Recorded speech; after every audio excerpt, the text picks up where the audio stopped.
Two seals and a walrus.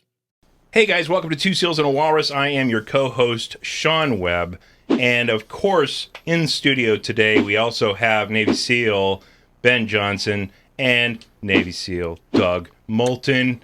You've got a little bit of green going on on your microphone. That's pretty interesting. I like that. Yeah. So, but today we have a special guest for you coming from Princeton, New Jersey, and we will let him explain all the things that he is involved with, but it's some really cool stuff connected with our collective consciousness and how we are typically, local creatures from a waking awareness standpoint, but really our consciousness goes much deeper into a non-local space. And this is one of the men who has been at the forefront of experimenting and investing his time in digging out the truths behind that and putting a lot of science to that. So today I'd like to introduce Roger Nelson. How are you, sir? I'm very well, thank you. And what a nice introduction. I don't need to explain anything now. So tell us a little bit about what you've been working on for the last number of decades, because you've been on TV, you're kind of famous, you're a go-to guy when anybody wants to talk about next level consciousness stuff. What is your story? Where did you start and how did you get involved in all this stuff? Wow, it's a long story because I'm way up there, years. But you will be perhaps surprised to know that I pulled a book out of my bookshelf that I had found when I was kind of a kid. I wanted to do judo and jujitsu and martial arts, and I went to the library in North Platte, Nebraska. They didn't have any of those kinds of books, but they had yoga. So I started learning yoga from a German and Indian who co-authored a book that started out by saying, vegetarianism is definitely the way to go. Don't eat animals unless you're an Eskimo. And I thought, wow, these guys are they're cool. They're looking at context. So many, many years later, I was teaching psychology in northern Vermont and in a small college, and I was teaching experimental psychology and asked people, what do you want to learn? What do you want to do an experiment on? And quite a few people came up with pot research, and the rest of them came up with parapsychology.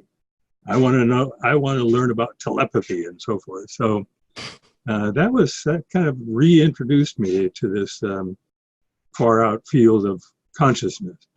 At that time, behaviorism was in vogue, and hardly anybody wanted to talk about mind, much less consider that it was real and you could experiment. Right. Few years later, I saw an advertisement, kind of really by accident, a coincidence with the meaning, for a job at Princeton University in what ultimately became the PEAR lab, Princeton Engineering Anomalies Research. And the idea of that lab was to find out whether there was anything to the long-held notions that we are not stuck inside our heads, but that mind and mental capacities have a reach out into the world. So we set up a variety of different kinds of experiments to ask that question. Is the mind capable of interacting directly with the world, the environment? Right. And the answer to that basically was yes. So a lot of laboratory experiments pointed in this direction.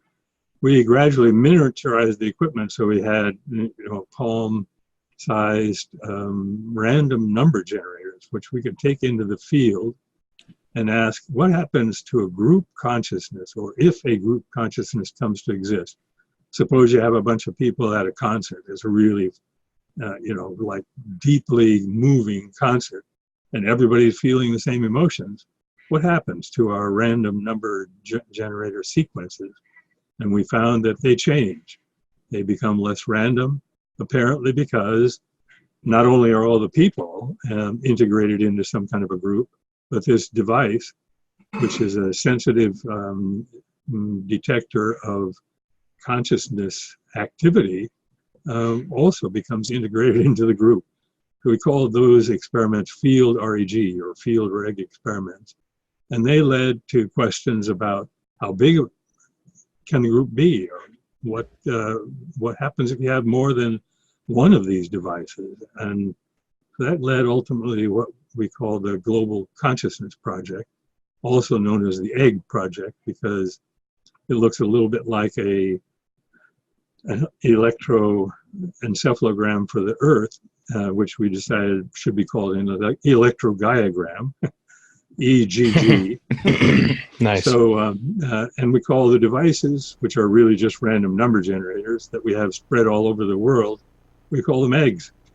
Anyway, the question that was being asked, we wanted to ask, in using the Global Consciousness Project instrument, which is a network of like 60 or 70 of these random number generators spread around the world, would there be any detectable effect of group consciousness at the global level?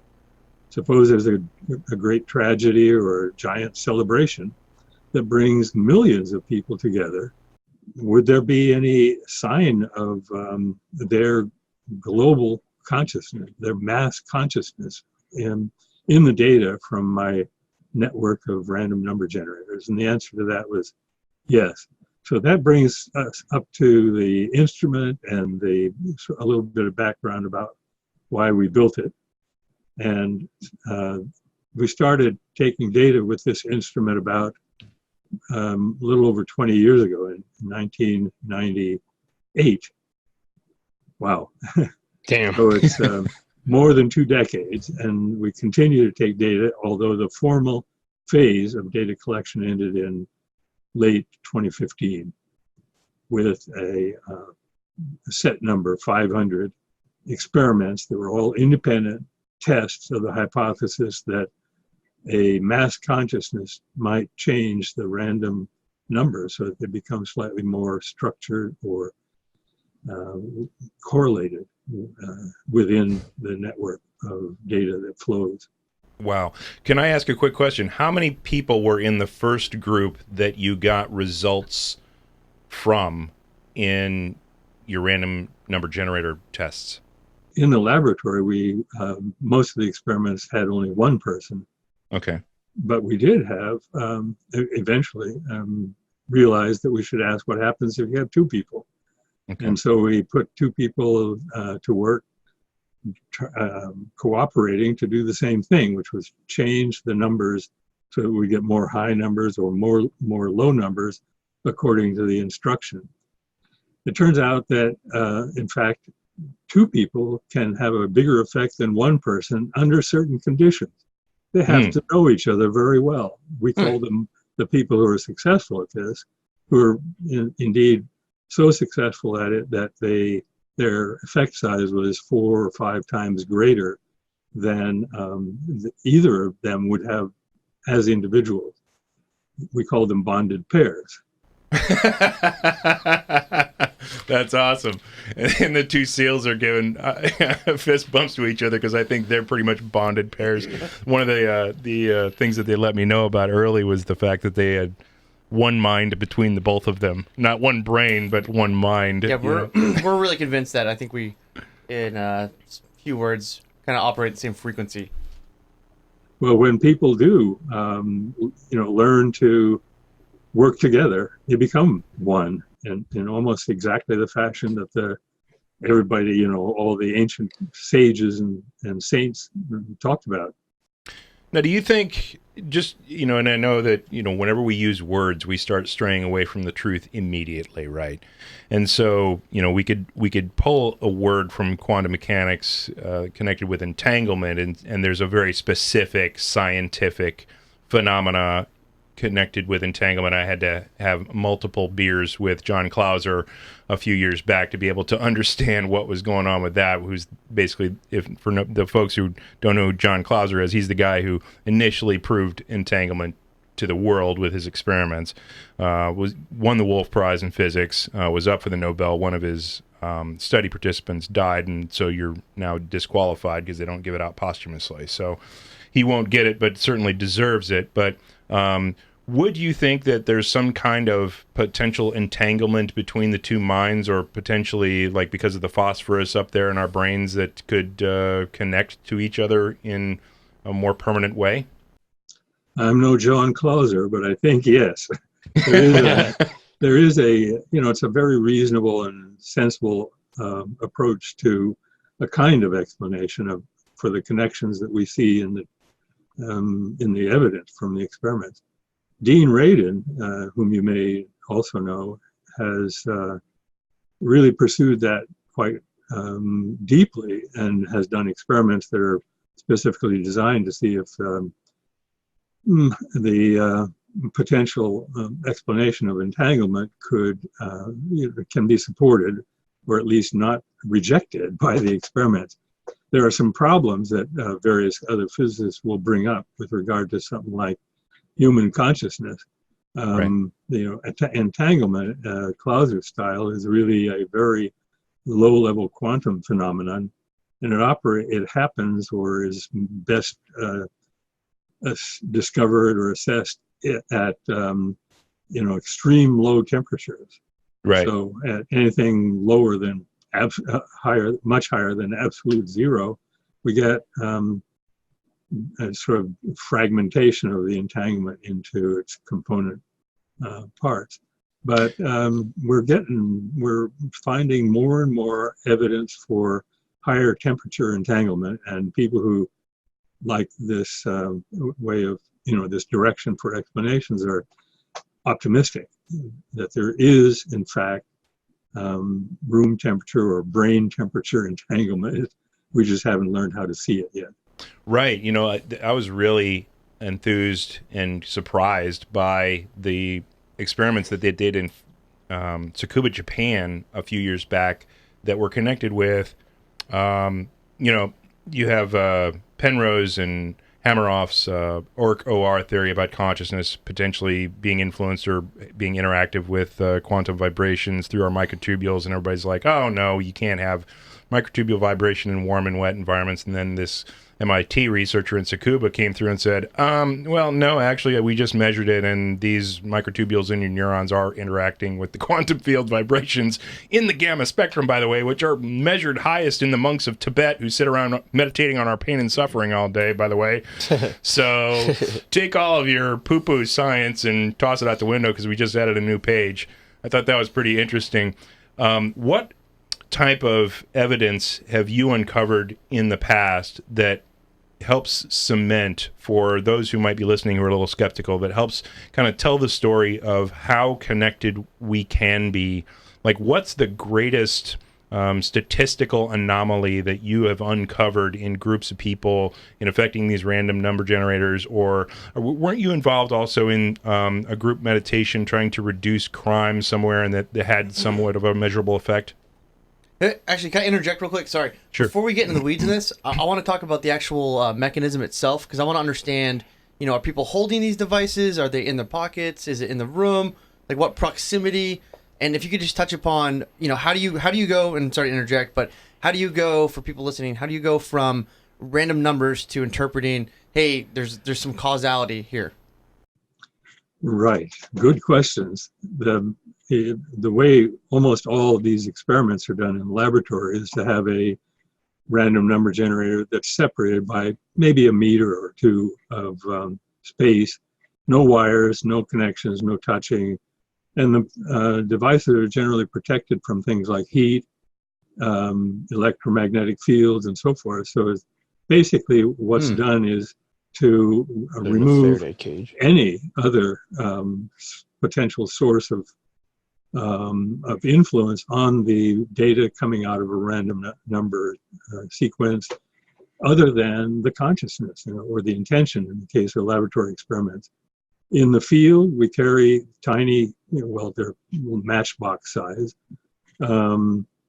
random number generators connected to very small computers that you can put in your pocket. I traveled in you asked about a powerful kind of event. I traveled in Egypt with a bunch of seekers, people who were all interested in the ancient religion.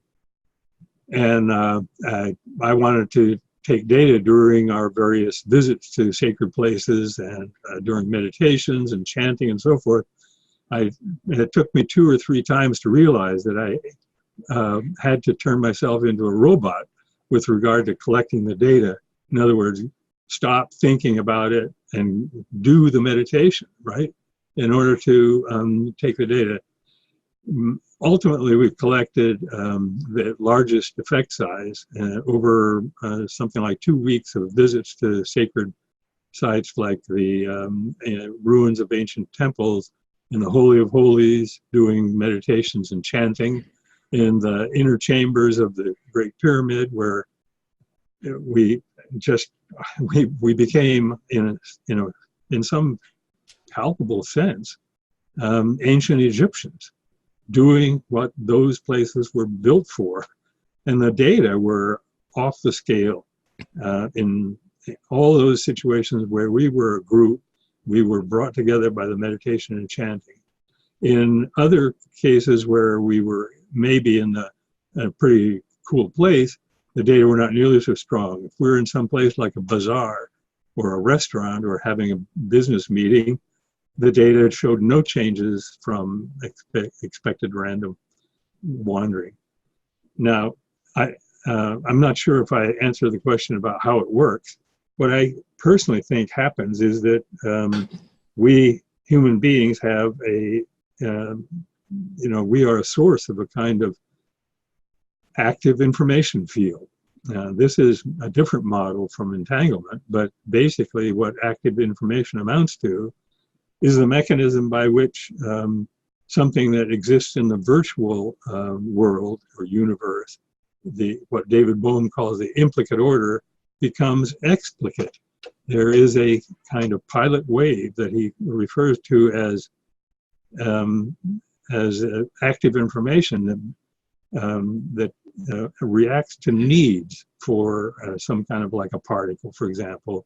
Or in the case of macroscopic human scale, if some healer wants to heal a person who's thousands of miles away, that person thousands of miles away constitutes a need for some kind of healing order. And in terms of this Bohmian notion, that means that there can be a transmission of active information that takes the structured healing information provided by the healer across space and time, even to this sink for information that's required. A healee needs the information. The Right. healer provides it, and this kind of implicate order, active information, explicate order system constitutes a channel for the information to flow. Wow. So I got a note and one more question before I dominate this conversation. So I think everyone, generally speaking, is in agreement that quantum entanglement is a real thing. If we look at how our solar system was formed, our sun is a 3rd generation star, which means every atom was compressed, exploded in a star. It expanded, compressed, made another star, did it again, made our solar system. Every single atom in our body, every atom that is on Earth at one point was compressed, made up different particles, and exploded from 3 different stars before. So if we agree that quantum entanglement is a thing, I feel like it is a very short, tiny leap to say, well, all of our atoms are made from the same furnace, so why aren't every atom, whether it's our atoms in my brain, your brain, or the atoms that make up the random number generator, why aren't there some connectivity that we're just kind of scratching the surface? And that's, I mean, maybe speculation, maybe not, but that's what I kind of think, or like to think, what's kind of going on here. I like to think about that also as a kind of question. I think what you're suggesting, I think, makes tremendous sense. Everything is entangled from the get-go. And for all the models that we have of how the world is created or how the universe is stuck together says everything is entangled. And the question becomes, what's not entangled, you know? Yeah. How do we distinguish between the entanglement of my intention or my emotional state and the random number generator. Why is that random number generator affected by its entanglement with me rather than with you or some skeptic that might be living out there in the world? I suppose you could even leap from there to explain why it is that experiments in this area are so fragile. They aren't easy to repeat or replicate. Now, how tough has it been for you, one, as a scientist, to be able to, there are scientists who love the rigor of the science, and they simply want to think up of experiments and then go where the evidence leads. And then there are others who have a little bit more imagination and say, hey, this looks really cool, and there might be some, like what people might call woo-woo previously, but now that science is proving that stuff out, it's not so woo-woo anymore. But the folks who have a larger realm of possibility going into something, there have been a lot of folks who respond to the science that you've done in a negative fashion. How has it been for you balancing that tightrope of wanting to walk the realm of possibility, yet balancing that with solid science, and then having to deal with the folks who simply want to reject the results that you've got? Does that make sense? Well, it makes sense, but I have to say I'm lucky, really, because I guess I kind of grew up accidentally being both a kind of artist and a scientist. And that makes it possible for me to sympathize with with almost any perspective.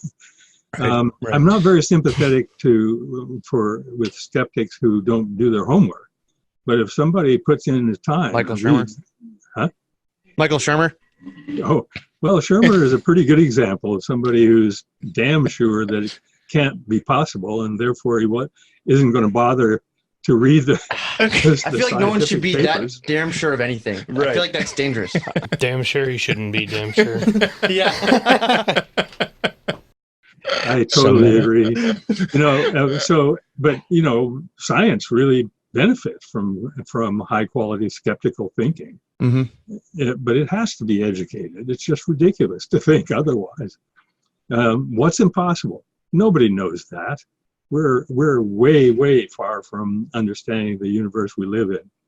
And I think, both science and art includes a lot of things like literature and talking into microphones, ad lib. Those things are all important pieces of it's not exactly pieces of the puzzle, but pieces of the path toward the puzzle that we're trying to understand. No, it's it's a good question, but I've been fortunate to be around mostly people who are willing to do the work. And so if they have questions, they're worth listening to. And I have, despite being, fairly public, I just haven't got very much criticism. The closest thing is the kind of stuff you see on, say, Wikipedia, where there's a cabal of dedicated skeptics who want to rip apart anything that is controversial. It doesn't matter whether it's in healing research or parapsychology, or even less wildly controversial things. There are certain people that want the status quo to be, so they work very hard to maintain. Right. Yeah. I tried to explain a little bit about the fear of change, and Doug has a good paragraph or two on the fear of change that occurs in the human mind, thanks to the fact that, one, you have this process of, addressing all of our environmental variables as a potential threat to self, and then if you change self, then you got to go readdress all of the things that you analyzed previously. So there's a resistance to that, of not wanting to change the things that you're attached to mentally as a portion of yourself. And then Doug also points out there's a physical change that happens in the brain when you have to change your stance on things, and that's an energy. Yeah, it's a physiological discomfort. So of course, change your mind is uncomfortable, and people that maybe spend a little too long in their comfort zone, it's hard for them to break out of that bubble. I think it becomes a self-protective defense mechanism to disregard good information or possibilities. Yeah, and so, a lot of the folks that are going to be poo-pooing any research that you do is going to be from that stance, I think. Simply a simple, position of resistance to whatever it is that they've been attached to, i.e. Michael Shermer. Yeah. Well, there's also a whole clan of people who are, they're coming from a belief perspective that is endangered by something like the idea that we are interconnected. There are people who believe that God rules the whole universe, and that may be true in a sense, but their conception of God is what they think, rather than what God, if there is one, might actually think.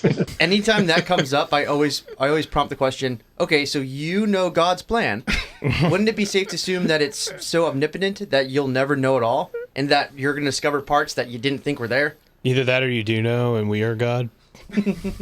It's the expressions you get on people's faces when you do that to them are really priceless. Yeah. But we live in a complicated world, and lots of people find it just, I guess, a little bit dangerous to change. And by the way, there's some very recent research about which I know very little, showing that there are brain regions which are different in highly conservative, stay-at-home kind of people and the more adventurous or artistically out there people. It's like, I think the medulla at that level, or the thalamus, really deep in the brain, there's a part of the brain that's larger in super conservative people than it is in less conservative people. Yeah, that makes a lot of sense. I've seen some of that science as well.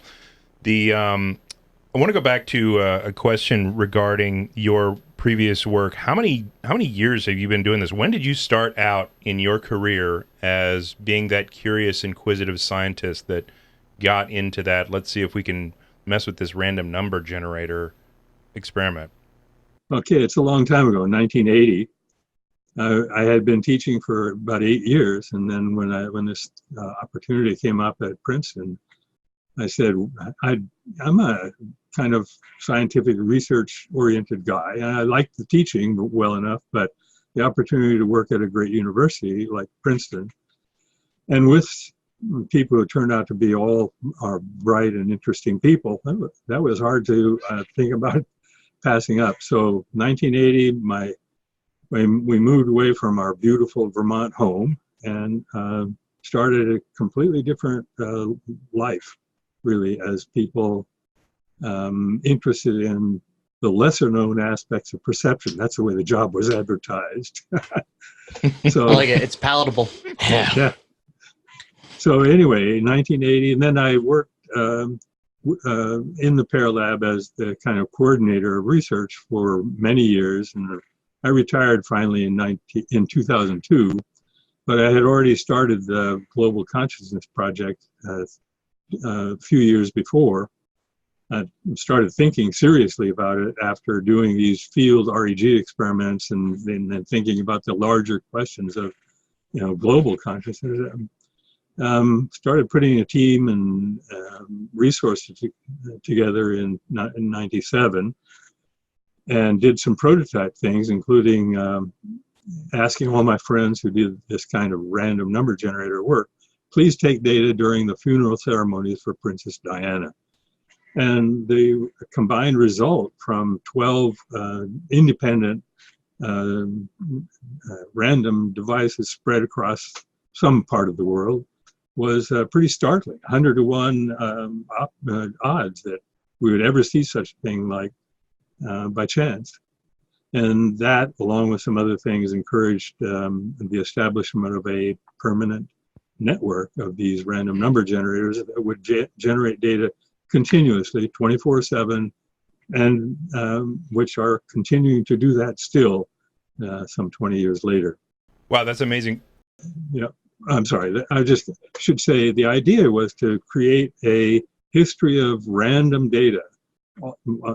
You could also think of it as a kind of a tapestry of random numbers with many threads, 60 or so threads, always well,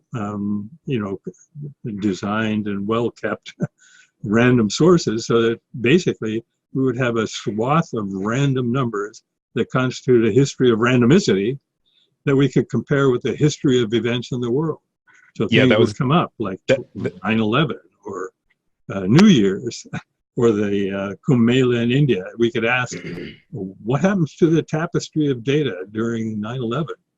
Yeah, that was the exact question I was going to. So you answered that. That's amazing. So you have basically this historic non-ceasing stream of data that you can then look at retroactively to say, okay, and this isn't just like a new experiment where you have to take into consideration different variables. It is the same long experiment that's kind of just nonstop, but you can then plug in the world's headlines to say, was there or was there not an anomaly? And then over time, you have a number of events that you can then look at collectively from a meta study. Is that a fire alarm?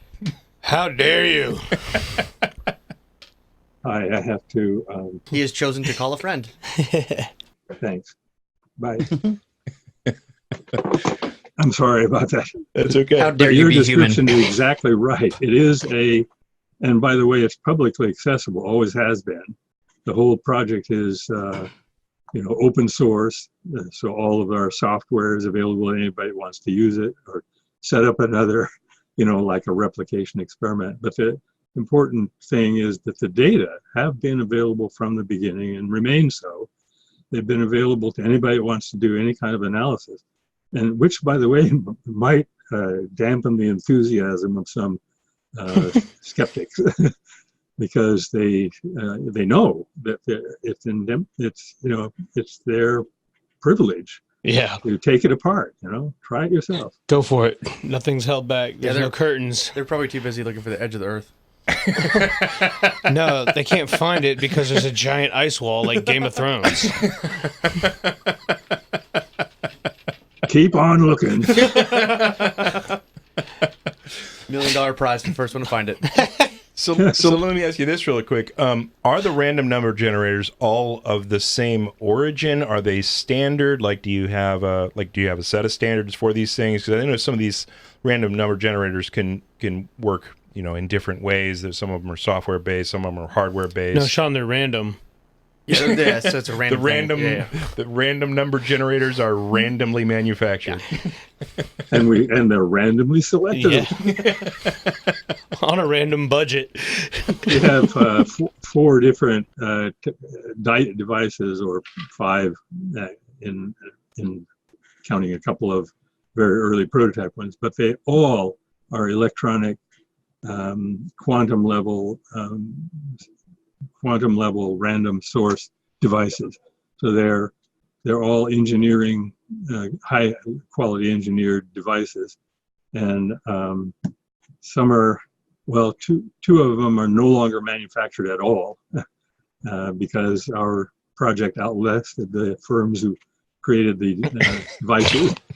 But they're That's still solid. They're still Good operating. These things are bulletproof practically. We've only had maybe 2 or 3 failures in the whole 20-year history, real, mechanical electronic failures.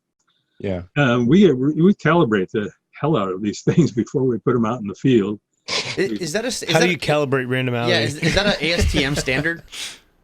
What kind of standard? Is it like an actual standard, like an ASTM type standard for calibration? Maybe a little better than that. It's okay. Basically, we took all the kinds of tests that are used in calibration of random sources from Die-Hard and from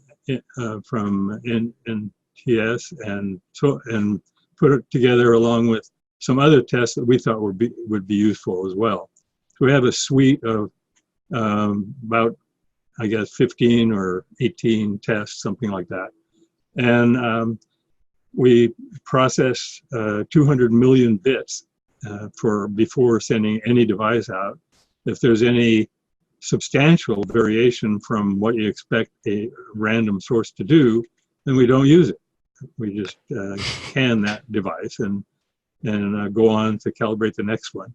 So they're really we don't want there to be any.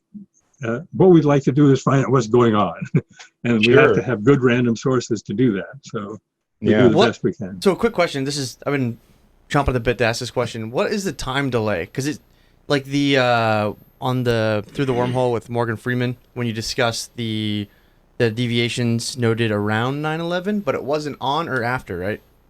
Well, It was like before the event.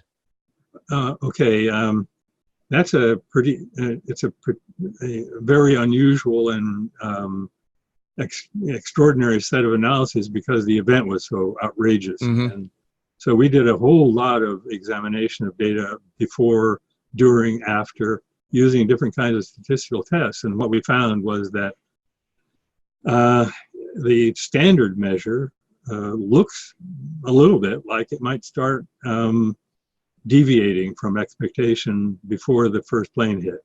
But that standard measure is a little hard to decide when it actually starts seriously deviating. So no future early warning systems. No, as a matter of fact, we did look at a different measure of the device variance, and we found that one has a very sharp turn from normal variation around 4 hours or 4.5 hours before the first plane hit. So we didn't have an explanation for that exactly, but along with other analysis that was published, and immediately we started having people say, "Oh yes, we can use random number generators as early warning detectors and make a mint of money." Yeah. And so I immediately went to work trying to convince these people that it was not going to work, because I said, if you got a big deviation in your device, I'm going to wonder, where is it? What is it? And when is it? Where were the devices? Where were the devices that you pulled the data from for the 9/11? At the time, we had 37, and they were mostly Europe and the U.S., but spread out quite a bit. Austria, Germany, Netherlands. So it's not like they were in the hands of the people on the plane. No, they were not exactly. We might, I think, I'm not 100% sure now, but I believe we did have one running in New York City. But I did some analysis that looked at whether any of those devices seemed to be affected more than others, and the largest effect sizes were on 2 devices in Brazil, which is about 3,000 miles from New York City, I guess. Could we speculate? Sorry, this is just really exciting. Could we speculate that this is a utter speculation, that there's some attunement that people closest to those devices have that we just don't understand? Total speculation. No, it doesn't have to be total speculation, because we have data that can apply to that. What this amounts to is asking whether distance matters.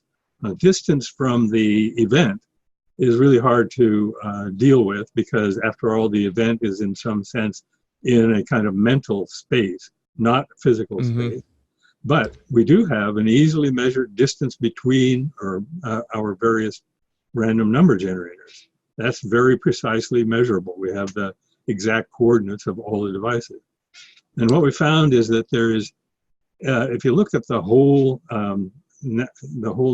range of events, big events and small events, there's a modest decline in the effect, the correlation size between devices that are separated more, but it doesn't, but it's complicated.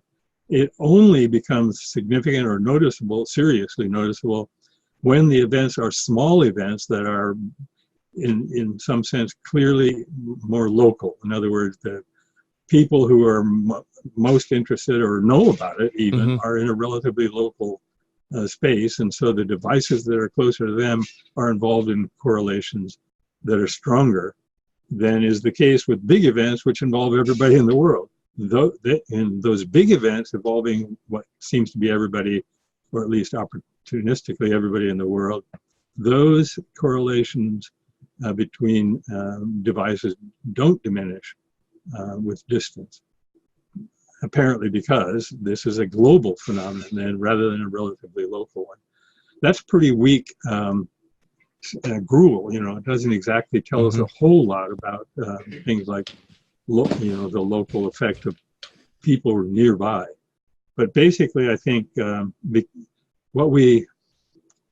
measure we defined early on and have used all the time, is a network measure. We just don't try to isolate the individual people or small groups who are the source of the effect. Instead, we ask, is the network as a whole, looking at the whole world, is the network changing in response to people's emotional connection to each other and to the events in the world? So let me ask you this question. Which has been, in your experience, more dramatic of a result? Has it been the accidental, retroactive looking at the events that then show some correlation, or has it been your focused, intentional efforts within groups to be able to change the activity of these little vibrations of your cesium clocks or whatever you're using? Okay. It's a little hard to compare effect sizes across what amounts to 3 different paradigms. In the laboratory, we had people intentionally trying to change the devices. In the field experiments, we didn't have any intention. In fact, the measurement we used is deviation, either up or down, for those events. And that's the same, that is true also for the global consciousness data. There isn't any intention other than perhaps the intention of the experimenters who actually know that this measurement is happening. We have an intention to try to learn something, but we don't, in general, have an intention to try to change the behavior of the devices. Even though some people say, well, they must all be an experimenter effect, I think there's a lot of good evidence to indicate it's not an experimenter effect, but instead is something like a global mind at work doing something that we don't understand yet. Sure. So when you do the experiments in the lab where you have somebody trying to focus on, the low numbers or the high numbers, what statistically has been the variance or what has been the outcome regarding, the things that get you excited? Like, what's the level of a good result? What gets me excited is the end result of a long series of experiments. It's like it's over. The watchword in science is or should be replication. Right. So what a long series of experiments does is to ask the same question again and again, maybe with a little bit different perspective, maybe different tools, but with the same bottom line intentional or goal, which is to learn how this works, to learn more about human consciousness or the interactions of consciousness with the world. Right. I'm of the opinion that if you ask a good question, it's going to have an answer that's kind of built in. But you have to ask it again and again and again when you're dealing with subtle things. And these measurements are subtle. I'm sure you all know, or most people know, who have paid any attention to parapsychology, that replication is tough. Somebody will do what seems like a fabulous new kind of experiment, and then somebody else will try it and say, well, it doesn't really look quite the same. I'm not getting such powerful results. And then another person will come along and say, yay, I get the same result. So it's up and down, and you have to be patient over the long run. We accumulate many experiments, many asking this same basic question, in many laboratories are run by different people until we finally have a database that can be subjected to something like that, what we call a meta-analysis, that takes all these separate kinds of experiments and integrates them into a big database of the best information we have about that question. And Well, the reason, and my question might have been tainted by some other things that have been flying around in my mind. I just finished a book by Russell Targ, who got decades worth of funding from the CIA, the NSA, the United States government on the fact that certain individuals within his Stanford Research Institute project were able to, alter these quantum level machines similar to a random number generator, but they were able to reach inside a Faraday cage and basically alter these very specific, accurate measuring devices with their mind. And he got decades worth of research and funding out of that, and basically, on his work, statistically proved some really amazing anomalies. However, they were very connected to the individuals involved, and not everybody. It's like, you give somebody a basketball and a LeBron James T-shirt, and they're not going to be able to dunk a basketball. They're just some people are going to be able to dunk a basketball. And we had Dr. Jeffrey Martin on to discuss the fact that, there may be folks who are better suited genetically or better wired into whatever it is that we don't understand to be able to affect these things from a personal perspective, from a personal consciousness perspective. And so that's maybe where that question or line of questioning came from me is, what was more effective in your history? Was it the folks sitting to trying to intentionally affect the random number generators or the collective events after the fact? And what are your thoughts? Like, are you familiar with Russell Targ's work? Oh yeah, he's an old friend, and I love him dearly. And most of his work is actually in remote perception or remote vision viewing. Right. But and where he's been an extremely successful experimenter. And by the way, that's a part of the same picture. Some experimenters are highly successful, and others with apparently the same desires and intentions are unsuccessful experimenters. So that leads to, questions of how much is the experimenter actually involved in the production of the effects. Right. Going back to your basic question, I think there's it's really pretty important to recognize that there are individual differences. Like, you say LeBron James. Well, you got to be really tall too, right? But, right. And so the metaphor of the same sort I often use is violin playing, which is something that everybody can do, sort of, but only a few people can come up with real music with a violin. And right. Even for those people, it takes a lot of practice. And something like an acceptance of this task presented by the universe. I will be a great violin player. So people who in parapsychology labs who are given a task that looks impossible to the outside world come at it with their own individual interpretations and maybe the genetic style as well. And the people who are able to relax and let it be, and who believe that it can work or that they are capable and so forth, those people are more successful. We had more than 100 people, I think maybe as many as 150 people come through, nobody claiming to be a great psychic or powerful influencer of random devices.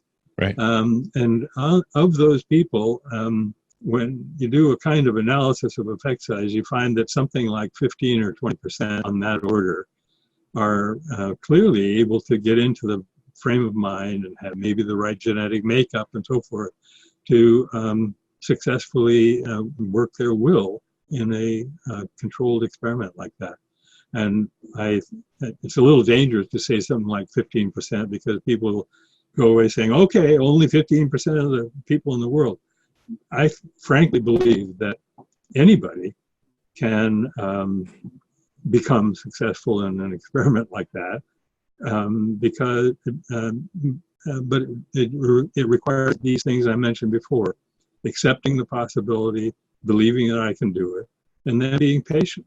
3 things most people do not have in any capacity ever. Perspective, relativity, and compromise. There was a great book that some psychiatrist wrote. He said, "We never promised you a rose garden." Well, I think that's a great point because, it's clear that physiology does play a role. Like we have the science of twins and the ability for one twin to understand when another twin's in pain, or we have a number of experiments that prove that the similarities in physiology link people into a channel, so to speak, that they can pick up information that other people aren't privy to. there's got to be some role that we don't yet understand. Has there been any experiments or science on, being able to start tracking the differences in physiology or the differences in abilities for this type of stuff that you've been working with? Are you talking about maybe testing mother-child pairs or Reiki healers? Like things where we kind of think there is already an existing additional connection? Yeah. Is that what kind of, yeah. Sure. Well, yes, there's been quite a lot of that research over the years, and the general outcome is exactly what you expect. That's The awesome. mother-child bond makes the difference, and it allows a kind of higher level performance in experiments. Same thing with twins. Very clear data on that, but not much of it. It's like this is a field that's underfunded and over-questioned. Sean, I think you were also referring, at least indirectly, to some possibility of doing EEG or MRI Right. kind of research, looking at the brain activity. And there is some new stuff. I'm not familiar with it, and I haven't been directly involved. But there is some promising research indicating that there are small differences of activity in some parts of the brain for people who are successful in experiments and people are not. It's a long way from settled research, but I think it makes sense to do that. Then there's also quite a bit of research or something like research. It's almost like anecdotal stuff, but with the yogis and meditators, and it's quite clear that long-term meditators are better able to do experiments like these psi or random number generator experiments, probably at least in part because of the things I mentioned before, Right. about being able to relax and accept what's going on. Yeah, that seems to be a common trait amongst a lot of the folks who are in this space, in experimenting in this space, of being able to, the way I would kind of frame it would be kind of to release the self, to release the expectations, to release the processing associated with noetic consciousness, to say, let's just do whatever this moment brings and put a little bit of intention into it. But there's a big release of the self that seems to be involved with that a lot of people can't necessarily do in their regular everyday lives. And that would certainly, from common sense perspective, lead me to believe that they might not be perfect subjects for this kind of science. It's you're making me think about a very interesting thing in experimental research, probably of most any kind. What you most want to do is to set up an experiment that kind of takes care of itself. Right. It has the controls, it has all the T's crossed and I's dotted and so forth. So you can relax and let the experiment teach you what it is you're trying to learn. And I think that's what we did in the PEAR lab. All of the experiments were refined until they were ready to roll. And then we didn't have to worry about whether anybody could cheat or would, or whether the data might be lost. Speaking of extra backup cameras, right? Right. Or recorders. And I mean, we had backups of our backups. And the same is true for the Global Consciousness Project. I really wanted it to be a monitor of what's happening in the world, not an experiment that people could would try to think about and change or do something to it, but just a kind of like a thermometer, checking the temperature of the room, only maybe a little more, a little smaller signal to noise ratio. Right. So let me ask you this. Has all of your work with the Global Consciousness Project been with the random number generators, or have you guys branched out a little bit I did read a story one time, and I wanted to directly ask you if you were connected with it, of a group of folks getting together at one point trying to meditate and reduce the crime. I think it was in Detroit. Might not be you, but maybe you've heard about it. And I think they had some type of measurable correlative data. The kind of experiments you're talking about is most famously done by the Maharishi University people, transcendental meditation people, and they have done that in a variety of different contexts in different cities. For example, in the Middle East, 15 or 20 years ago, maybe even longer, they brought as many of what they call city advanced meditators together as they could. Mm-hmm. And the same thing in Washington, D.C., the same thing in Fairfield, Iowa, where the university actually is sited. And I haven't been directly involved in those with one exception when I was visiting out there, but I have actually looked at Global Consciousness Project data during periods of time when the Maharishi people were gathered. And they had, I think in 2006, a summer-long project where they had as many CD meditators as they could come together. And they were measuring the changes of social metrics in Washington. And what they found big changes. And I looked at the data on every Saturday during that summer. I think there were 14 Saturdays, and had a remarkably powerful outcome with a trend line going the opposite direction from what's usual, but highly significant, and also consistent with what I have seen in other meditation or specialized meditation experiments. So I don't know if that answers your question exactly, but... No, that was great. I do want to be respectful of your time. I want to thank you for spending this time with us today. I mean, this was an amazing conversation that we've had about consciousness and the non-locality of how we can reach out into the ether, into different physical locations, and affect different things with our mind and with our intention. And you've been one of the premier masters within this space for quite a while, and you've done so, I think, in a very laudable way, and that you grabbed it's something that is really easy to measure and really tough to fake and have subjective influence into, that could taint the science that you've been doing for a number of years. And so it's just been awesome to have you on and have this conversation with you. I really appreciate your time. Well, I really appreciate the opportunity to talk to two seals and this here walrus guy.